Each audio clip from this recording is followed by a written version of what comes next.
South Africa's government slammed President Donald Trump after he tweeted that his administration will study the country's land and farm seizures and the large-scale killing of farmers. Trump's tweet referred to a conspiracy theory that has been a talking point for white nationalists and neo-Nazis who have said problems with post-apartheid land reform amount to white genocide. The president tweeted about the subject Wednesday night after Fox News host Tucker Carlson discussed it on air.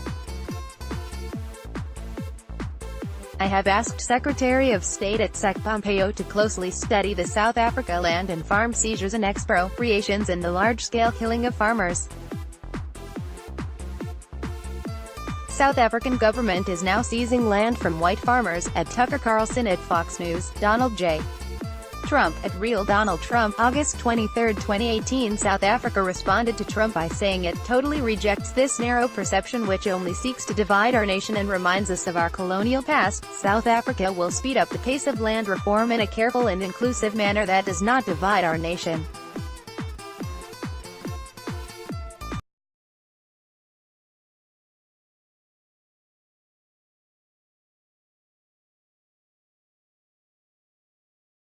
Through diplomatic channels.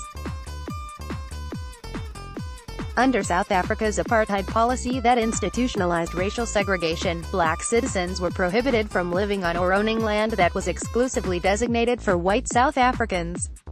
When the country ended apartheid in 1994, whites owned almost all of the private land in South Africa even though they made up only about 10% of the population.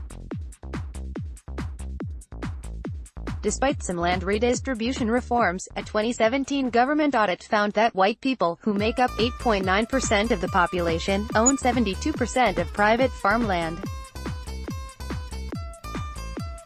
The ruling African National Congress has promised to ramp up redistribution efforts, including amending the constitution to allow the government to seize land without paying the owner.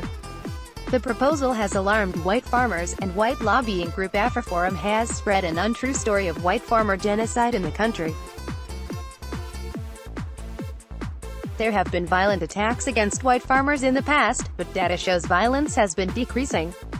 Patrick Gaspard, a former U.S. ambassador to South Africa, accused Trump of using the controversial tweet to distract attention from his recent legal woes. The president of the U.S. needs political distractions to turn our gaze away from his criminal cabal, and so he's attacking South Africa with the disproven racial myth of large-scale killings of farmers. This man has never visited the continent, and has no discernible Africa policy. Patrick Gaspard, at Patrick Gaspard, August 23, 2018. Related coverage. Trump sparks outrage by tweeting white nationalist talking point. Cohen and Manafort convictions not about Russia, but still trouble for Trump. A reminder that Trump still hasn't released his tax returns. Download